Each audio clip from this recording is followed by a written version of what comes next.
Selamat siang Bapak dan Ibu semuanya, Shalom Sampurasun. Saya menghaturkan terima kasih kepada Pak Yusuf Mujiono yang telah berani mengundang saya. Karena ya sejujurnya sangat jarang yang berani mengundang saya, Pak.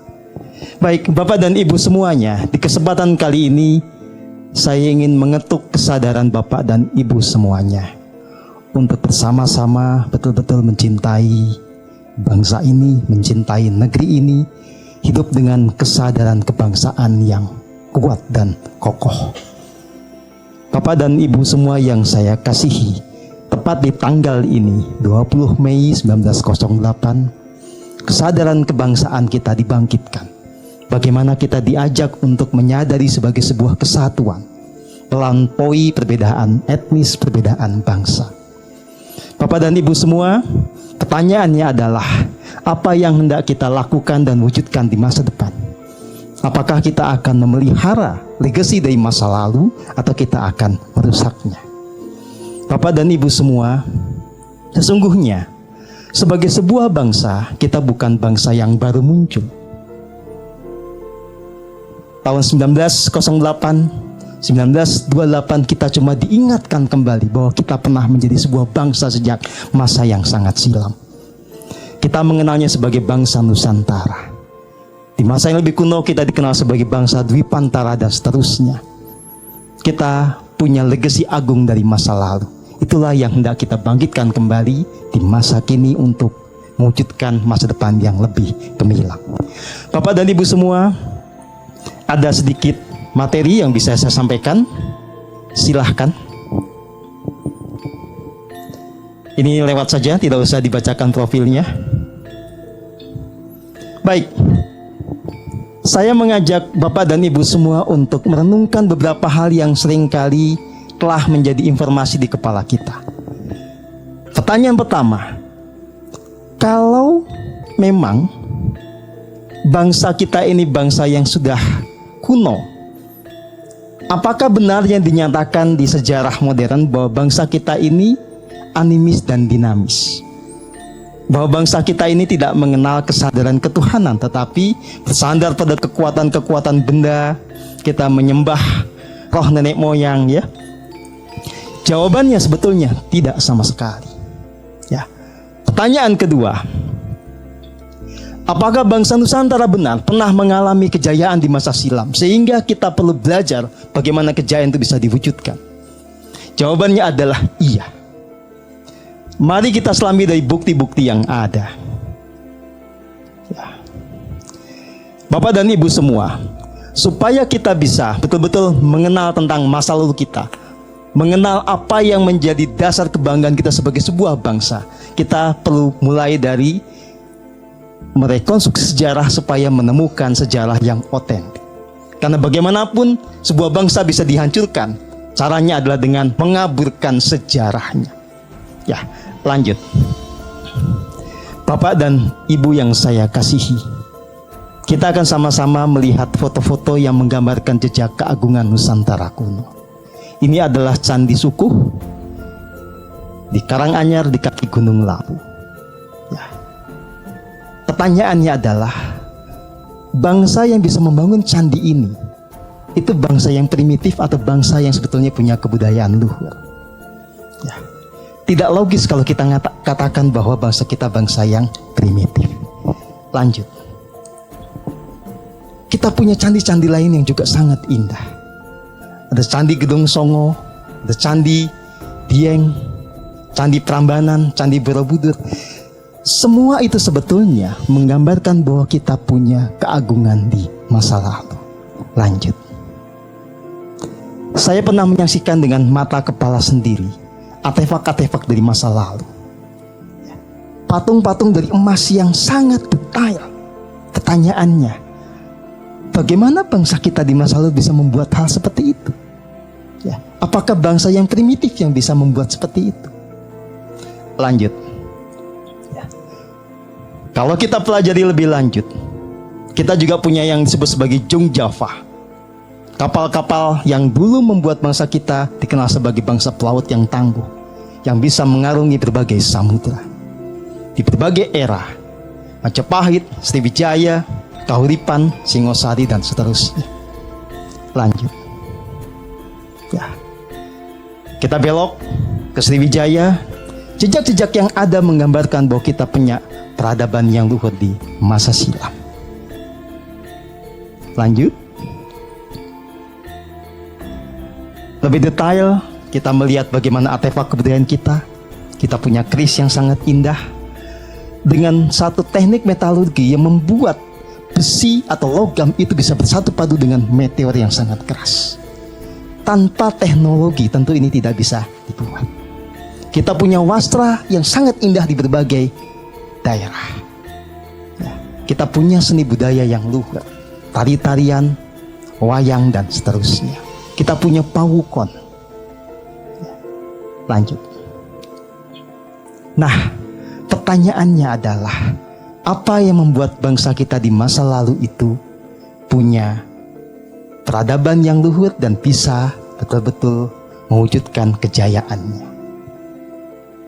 Bapak dan Ibu yang saya kasihi, tepat di titik ini saya mengajak Anda sungguh-sungguh merenung. Di satu sisi kita diajak untuk punya kebanggaan kepada kenusantaraan. Dan memang secara logis kita tidak mungkin bisa membangun bangsa ini kalau kita tidak punya kepercayaan diri. Tapi pada saat yang sama, otak kita dijalin dengan informasi yang sebetulnya itu mengganggu kebanggaan kita. Kita dianggap di masa lalu selalu ada dalam suksesi berdarah. Tunggul Ametung dibunuh oleh Ken Arok. Sri Kertanegara diserbu oleh Jaya Katwang. Begitu seterusnya. Seolah-olah bangsa kita di masa lalu hidup dalam kegelapan. Padahal kalau kita merujuk kepada bukti sejarah yang ada, merujuk kepada artefak yang ada, mestinya kita punya kesimpulan yang berbeda. Satu contoh saja. Kalau kita melihat bagaimana candi-candi kita yang sangat megah, yang itu kalau dalam konteks sekarang dibangun multi-years, tidak mungkin selesai dalam waktu setahun 2 tahun. Itu betul-betul proyek jangka panjang. Pertanyaannya, bangsa yang seperti apa yang bisa membangun mahakarya seperti itu? Satu, tentu itu bangsa yang secara finansial kuat. Kedua, itu tentu bangsa yang punya kesadaran spiritual yang tinggi. Karena setiap candi itu bukan kuburan. Candi itu adalah apa yang disebut sebagai mandala agung. Perwujudan bagaimana energi keagungan kosmik itu diterjemahkan secara arsitektural. Ya, jadi tidak mungkin bangsa kita bisa membangun candi-candi yang agung itu tanpa kesadaran ketuhanan yang tinggi. Ketiga, yang bisa membangun candi yang indah-indah tentu saja bangsa yang punya estetika tinggi. Yang keempat, tidak mungkin candi-candi itu terbangun kalau tidak ada stabilitas politik. Karena candi biasa dibangun dalam waktu yang panjang, tidak hanya oleh satu raja, bisa oleh beberapa raja. Kalau yang terjadi suksesi berdarah, tidak mungkin candi itu terbangun. Kalau satu rejim tidak selaras dengan rejim sebelumnya, tidak mungkin satu bangunan akan terbentuk. Contoh di dunia sekarang adalah Candi Hambalang. Ya. Rejim berubah, apa yang sebetulnya harus dilanjutkan, stop. Sama dengan IKN, belum tentu IKN akan berlanjut ketika penguasa berubah. Ya. Jadi kalau kita kembali ke masa lalu, mestinya ditegaskan bahwa semua narasi tentang suksesi berdarah itu sebetulnya patut dipertanyakan, karena bukti empiriknya tidak sesuai dengan tesis itu. Ya. Jadi sejauh yang saya bisa katakan berdasarkan semua yang ditemukan itu, kita punya stabilitas politik di masa lalu. Jadi semua narasi tentang sukses berdarah itu sebetulnya adalah hoax. Yang kelima, tentu saja bangsa kita tidak mungkin membuat candi itu kalau tidak punya teknologi. Bohong besar kalau dikatakan candi dibuat semalam oleh pasukan jin. Ya, bohong besar kalau candi-candi kita dibuat oleh makhluk halus. Kalau memang benar itu faktanya, tolong kita minta jin itu bikin satu pos kamling kalau bisa. Ya. Tapi narasi yang dimunculkan kan begitu, tidak realistis. itu menistakan fakta bahwa bangsa kita adalah bangsa yang punya kesadaran luhur dan punya teknologi yang tinggi. Ya, Bapak dan Ibu semua, pertanyaan berikutnya adalah bagaimana 5 hal ini sungguh-sungguh bisa terjadi? Ya. Dasar dari semuanya sebetulnya adalah kesadaran. Dasar semuanya adalah spiritualitas yang murni. Dasar dari semuanya adalah bagaimana sebuah bangsa bisa mewariskan legasi yang agung adalah kita hidup di dalam kebenaran yang sejati. Nah, Bapak dan Ibu semuanya, sebetulnya itu sudah dituangkan dengan sangat indah di dalam Pancasila. Para founding fathers kita bersepakat tentang Pancasila itu bukan tanpa kesadaran yang agung. Semua nilai-nilainya dikristalkan dari nilai agung yang ada di tanah ini. Bangsa kita telah jaya dan agung di masa lalu. Indonesia dilahirkan untuk meneruskan keagungan dan kejayaan itu. Pancasila adalah software-nya. Maka sepatutnya kita sungguh-sungguh menempatkan Pancasila sebagai jalan spiritual bangsa. Pancasila sebagai sebuah dasar dari laku hidup dalam berpikir, berkata, dan bertindak. Problem besar kita memang semasa Orba, Pancasila jadi indoktrinasi. Kita tidak betul-betul menghayatinya, kita menghafalnya, tapi perilaku kita berbeda dengan apa yang ada di kepala kita. Nah, saya mengajak Anda sungguh-sungguh kembali kepada Pancasila. Yang pasti, salah satu dampak dari penghayatan Pancasila yang tentu saja dulu namanya berbeda, tetapi nilainya sama adalah tidak ada diskriminasi atas dasar agama. Tidak ada diskriminasi atas dasar etnisitas. Ya. Jadi sebetulnya tidak tepat juga kalau dikatakan, ya, Candi Borobudur adalah peninggalan Buddha. Prambanan peninggalan Hindu, tidak sama sekali sebetulnya, karena itu bukan candi yang bisa dikaitkan dengan hanya satu religi. Bangsa kita sejak zaman dulu itu bangsa yang multikultural, multi religi. Segala sesuatu dibangun di dalam asas kebersamaan. Itu yang kemudian sebetulnya sekarang perlu kita hayati bersama. Bapak dan Ibu yang saya kasihi, kalau kita bicara tentang Pancasila pada saat ini, memang ada satu keprihatinan. Karena di banyak tempat ini tinggal menjadi sebuah slogan. Banyak yang juga bahkan ingin menggantikannya. Nah, pertanyaannya adalah, akankah kita membiarkan semua itu terjadi? Atau kita mengambil sikap untuk menjadi para perintis dari sebuah era baru, di mana kita hidup di dalam kesadaran Pancasila yang sejati? Ini sesuatu yang saya temukan di dalam renungan. Pada satu waktu saya datang ke Blitar, sebuah kota di Jawa Timur. Ada satu tempat yang memang itu sering menjadi tempat merenungnya founding fathers Bung Karno. Ya, di situ ada kesadaran yang tiba-tiba muncul tentang makna-makna dari simbol di dalam Pancasila, makna-makna dari setiap sila di dalam Pancasila. Kenapa? Sila satu simbolnya bintang.